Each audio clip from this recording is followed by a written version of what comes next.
In second chapter, we will study about polynomials.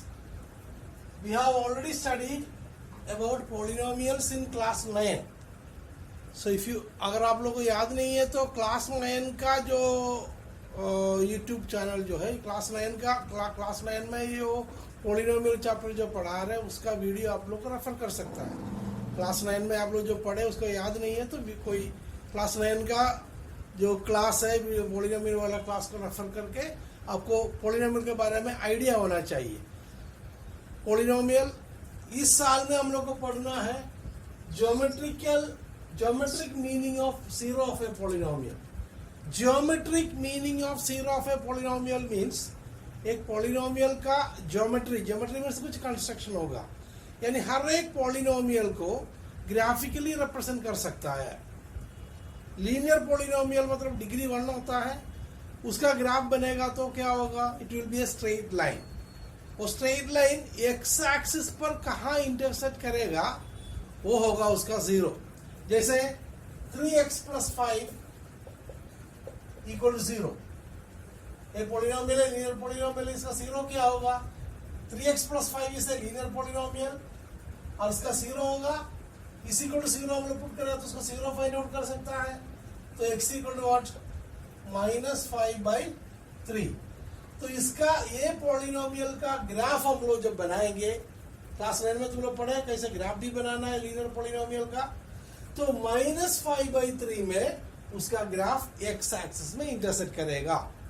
उसी तरह कोई क्वाड्रेटिक पोलिनोमियल, ये लीनियर पोलिनोमियल है, कोई क्वाड्रेटिक पोलिनोमियल जैसे 2x² + 5x + 3 एक क्वाड्रेटिक पोलिनोमियल है, इसका भी ग्राफ बना सकता है। इसका वैल्यू फाइंड आउट करके x का वैल्यू पुट करके y का वैल्यू y इक्वल करके हम लोग लिखेगा, y इक्वल टू ऐसे करके लिखेगा तो x का वैल्यू देंगे, x का डिफरेंट वैल्यूज देंगे ताकि corresponding values of y find out करेंगे।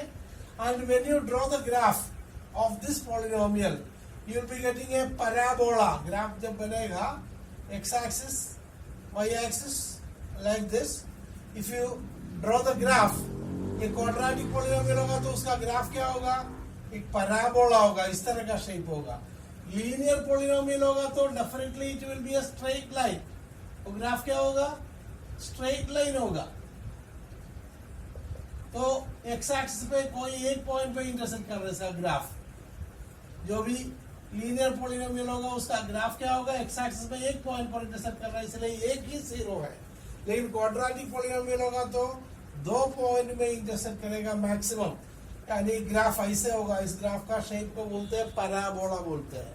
और क्यूबिक पोलिनोमियल होगा तो मैक्सिमम 3 0 हो सकता है, कोई 0 नहीं भी हो सकता है, ऐसे भी केस हो सकता है, 1 0 हो सकता है, 2 0 हो सकता है। क्यूबिक पोलिनोमियल हो तो मैक्सिमम 3 0 हो सकता है, तो उसका ग्राफ क्या होगा, 3 पॉइंट में एक्स एक्सिस में इंटरसेक्ट करेगा मैक्सिमम। तो ज्योमेट्रिकल मीनिंग ये हो गया, वो पोलिनोमियल का ग्राफ एक्स एक्सिस पर कौन कौन पॉइंट पर इंटरसेक्ट कर रहा है, कितना पॉइंट पर इंटरसेक्ट कर रहा है, या कौन कौन पॉइंट पर इंटरसेक्ट कर रहा है, उस पॉइंट का एक्स का वैल्यू, ये एक्स एक्सिस में वाई का वैल्यू हमेशा 0 रहता है, that is 0 of the polynomial. मतलब तो एक्स एक्सिस पर कौन कौन पॉइंट पर इंटरसेक्ट करता है और कौन वैल्यू है, वो एक्स का वैल्यू क्या है, that will be the 0 of that polynomial. तो पहला टॉपिक ये है। सेकंड टॉपिक क्या है, ऑल्जेब्रिकल मीनिंग है। ऑल्जेब्रिकल मीनिंग में हम लोग को पढ़ना है, algebraic meaning means relation between zeros and coefficient of a polynomial, that is what we are studying। so उसमें आपको मालूम है जैसे लीनियर पोलिनोमियल का एक स्टैंडर्ड फॉर्म क्या होगा, लीनियर पोलिनोमियल का स्टैंडर्ड फॉर्म होगा ax + b, a and b are any real numbers, x is the variable, so there is only one variable और इसका डिग्री 1 है, इसका पावर 1 है, इसलिए this is a linear polynomial. Now suppose इसका 0 हम लोग को फाइंड आउट करना है। 0 फाइंड आउट करने के लिए क्या करेंगे, इज इक्वल टू 0 हम लोग लिखेंगे तो क्या होगा, x = b हम लोग इधर ट्रांसपोज करेंगे तो -b, और x = क्या होगा, -b/a। सो एक लीनियर पोलिनोमियल का x का कोएफिशिएंट a और constant term b, then zero of the polynomial equal to क्या होगा, x is equal to minus of constant term by coefficient of x. So that is the relation. So relation between zero of a polynomial, linear polynomial क्या है, so coefficient से relation क्या होगा, minus b by a. What is minus b? minus sign और b मतलब constant term, so constant term बोलते हैं, minus of constant term by coefficient of x. इसी तरह quadratic polynomial में भी relation हम लोग निकाल सकता है.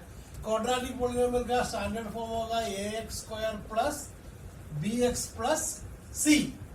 तो इसका हम लोग जीरोस जब हम लोग निकालेंगे, इसका दो जीरोस, सर बोले थे क्वाड्रेटिक पॉलिनोमियल होगा तो दो जीरोस मैक्सिमम हो सकता है, अल्फा एंड बीटा. सपोज वो जीरोस को अल्फा और बीटा मानिए, तो ये दो जीरोस अल्फा और बीटा अगर इसका जीरोस होगा, क्वाड्रेटिक पॉलिनोमियल को दो जीरोस होगा और उसको हम लोग अल्फा और बीटा मानते हैं, और इसमें जो रिलेशन है alpha plus beta equal to minus B by A होगा, और alpha into beta equal to C by A होगा. This is the relation between zeros and coefficient of a quadratic polynomial. इसको आपको याद रखना है. Alpha plus beta equal to minus B by A, alpha into beta equal to C by A. ये example sir करके दिखा सकता है. फॉर एग्जाम्पल से X square plus 5x plus 6, x square plus 5x plus 6 is a quadratic polynomial. इसका a का value क्या है, मतलब coefficient of x square, a equal to 1 होगा, इधर b इक्वल टू क्या है 5 होगा, और c इक्वल टू क्या है 6. ax square plus bx plus c, a की जगह पर इधर 1 है, तो a का वैल्यू 1 हो गया, b का वैल्यू 5 हो गया, c का वैल्यू 6 हो गया. तो इसका अगर जीरोस जो भी है हम लोग निकाल के हम वेरीफाई करके भी दिखा देंगे. इसका सम ऑफ जीरोस यानी अल्फा प्लस बीटा क्या होगा, alpha plus beta equal to minus B by A होगा, यानी -5 by 1, यानी -5 होगा.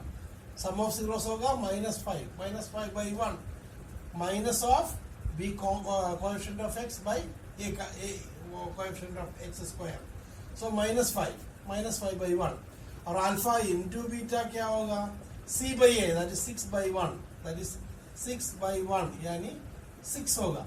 Let us verify. हम लोग ऑलरेडी पढ़ चुके हैं ये क्वाड्रेटिक पॉलिनोमियल, प्रीवियस चैप्टर में हम लोग पढ़ चुके हैं कैसे फैक्टराइज करेंगे.